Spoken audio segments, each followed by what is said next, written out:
Kan begitu sebenarnya. Dan itu kan kita Ya, imani. Betul enggak, Bro Gia? Apakah betul, MYM betul. mengimani itu enggak? Apakah MYM mengimani begitu besar kasih Allah dia mengutus putranya yang tunggal Tuhan kita untuk disalibkan, wafat kemudian bangkit. Dia imani itu enggak? Pertanyaannya kan di situ. Nah, kalau dia imani itu Diragukan ini. lantas iya, kalau dia tidak imani itu, kalau dia imani itu kemudian dia meragukan apa yang dijelaskan oleh Romo Abba dalam hal kasih ini, kemudian dia katakan bahwa seolah-olah Romo Abba menyatakan bahwa firman itu irasional, ini kan aneh, Bro Gia. Ini yang menurut saya parah Nggak ini. nyambung. Iya, Jangan tumbung bawa golok kalau kata orang sih, Paman. iya, nggak Nggak nyambung nyambung, Jack. goblok gitu. Kita dengar lagi. Artinya dia mengutip secara bebas ya Prafasa, oke lah, nggak apa-apa, kita bisa pahami itu. Tetapi sesudah itu, mengapa engkau menyatakan sesuatu yang sama sekali tidak disebut, disinggung? Ini orang lagi berbicara, Romo lagi berbicara tentang kasih Allah yang sedemikian besar itu, sehingga tindakannya yang mengutus putra tunggal itu kan, mana para polemikus satir mana mengerti itu? Mereka kan tidak masuk akal kan mereka bilang. Para polemikus akan, wah masa Tuhan jadi manusia? Kan mereka tidak masuk di akal. Artinya apa? Apa yang Romo Abba katakan ini memang sesuai realita bahwa polemikus mengatakan tidak masuk di akal. Artinya orang akan cenderung mengatakan itu tidak masuk di akal. Kecuali kalau yang mengimani dan kemudian mengetahui dengan persis apa yang terjadi dalam konteks sejarah misalnya. Itu berbeda lagi. Tetapi untuk mereka yang menolak sejarah dan tidak mengimani, mereka akan mengatakan tidak masuk akal. Begitu. Nah, kita dengar lagi supaya uh, ini artinya jangan sampai seolah-olah kita juga mempelintir apa yang dikatakan MYM ya. Ini saya membawa ini supaya kita paham bahwa kerangka MYM ini gimana nih, kerangka pikirnya dia nih. Pada waktu Romo berbicara tentang kasih Allah itu, kasih Allah yang diekspresikan, ya, diimplementasikan, sehingga bisa mengutus putranya untuk kemudian disalibkan, wafat, dan bangkit. Nah, kasih itu kan membuat orang yang tidak mengimani dan tidak mempercayai sejarah akan mengatakan tidak masuk di akal. Kan seperti itu.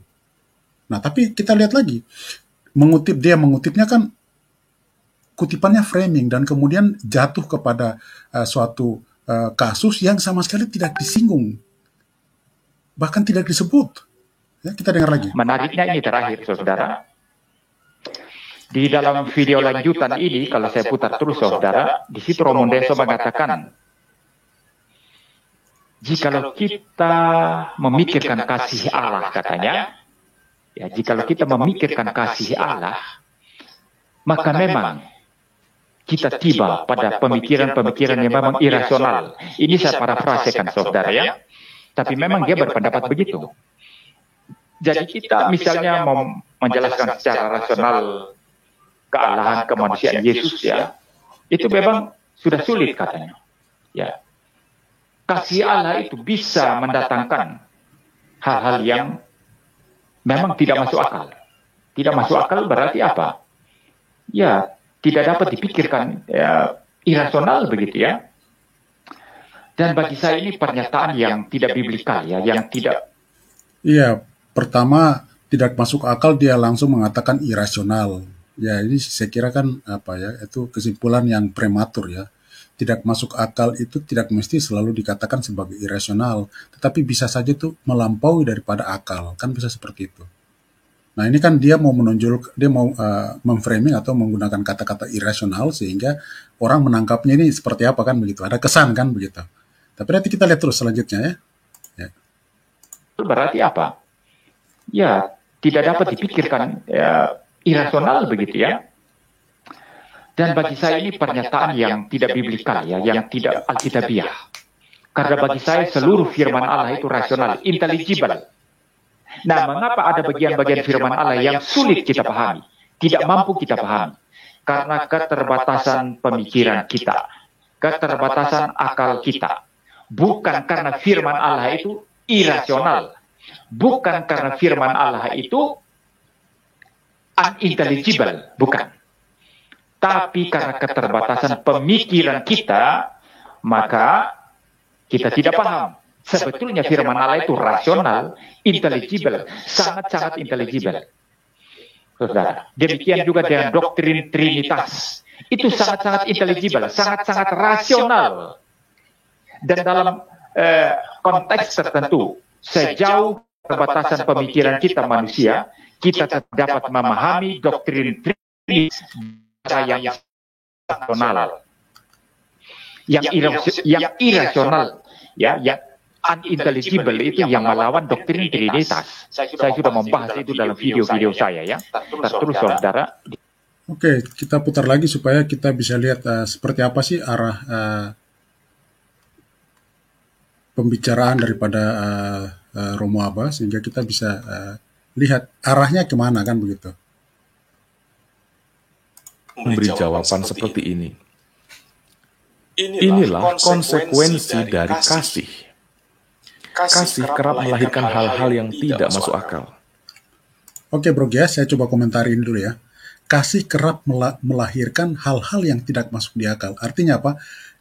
Kasih itu ya dilakukan dan efek ataupun perbuatan yang didasarkan dari kasih kadang-kadang ya dikatakan kadang-kadang memunculkan hal-hal yang tidak masuk di akal. Contoh, penyalipan,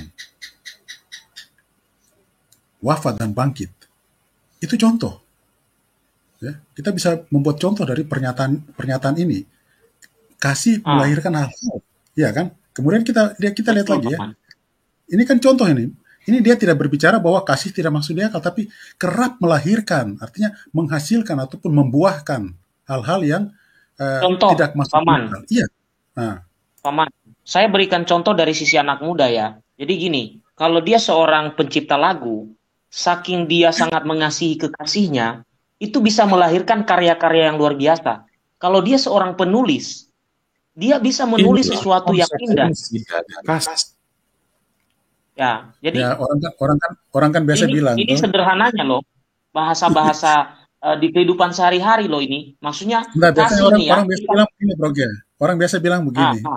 Itu kalau lagi jatuh cinta, titik-titik itu rasa coklat, titik-titik rasa coklat, coba ya kan, maksudnya enggak? Dan ada apa namanya kata-kata yang luar biasa itu Paman ya, maksudnya gini, seseorang tertentu karena saking dia mencintai kekasihnya, itu dia bisa menciptakan syair kah, menciptakan lagu kah, menciptakan tulisan-tulisan indah kah, bahkan karya-karya yang agung.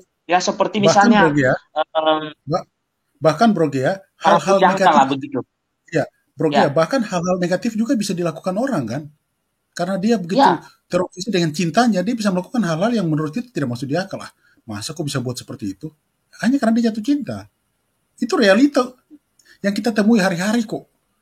Masa pernyataan seperti itu, realita itu mau ditolak, ini kan susah. Saya jadi bingung. Iya kan? Saya jadi bingung pemikiran MYM ini maunya kemana? Sementara kita ketahui bahwa ada orang yang begitu jatuh cinta, dia bisa melakukan hal-hal yang menurut kita gila. Kan seperti itu Bro Gia, betul enggak? Coba. Luar biasa. Ya kan, gunung ku lalui, lautan ku seberangi, gitu-gitu kan paman-pamannya kata-kata itu ya. Nah, coba yang di live chat cobalah kita berpuisi sedikit.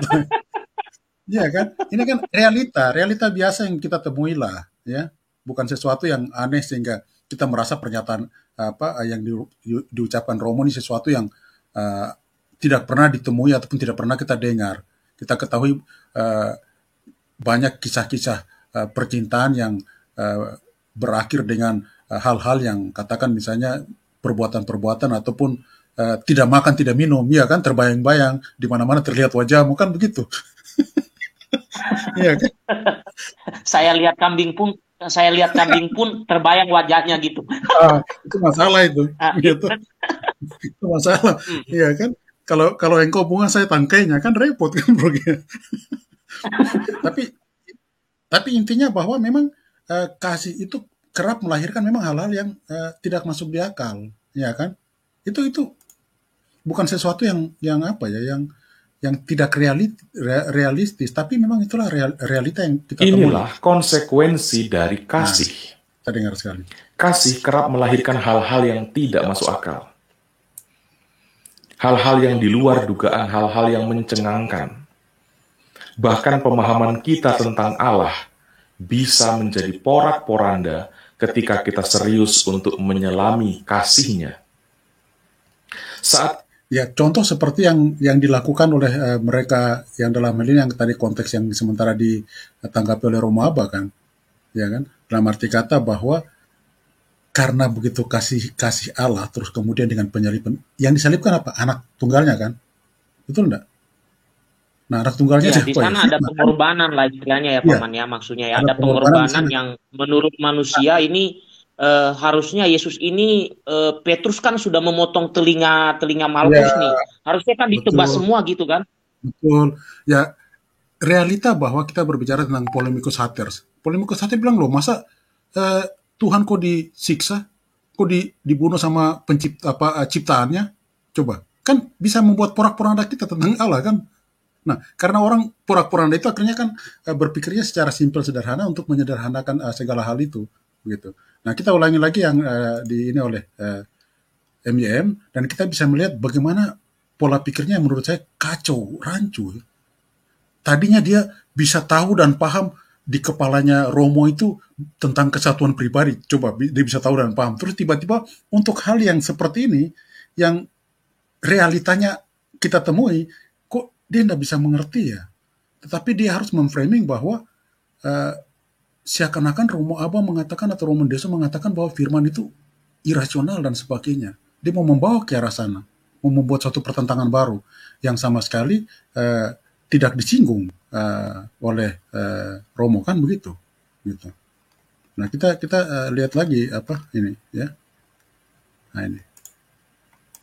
Menariknya ini terakhir, saudara. Di dalam video lanjutan ini, kalau saya putar terus, saudara, di situ Romo Deso mengatakan, jikalau kita memikirkan kasih Allah, katanya, ya, jikalau kita memikirkan kasih Allah, maka memang kita tiba pada pemikiran-pemikiran yang memang irasional. Ini saya parafrasekan, saudara, ya. Tapi memang dia berpendapat begitu.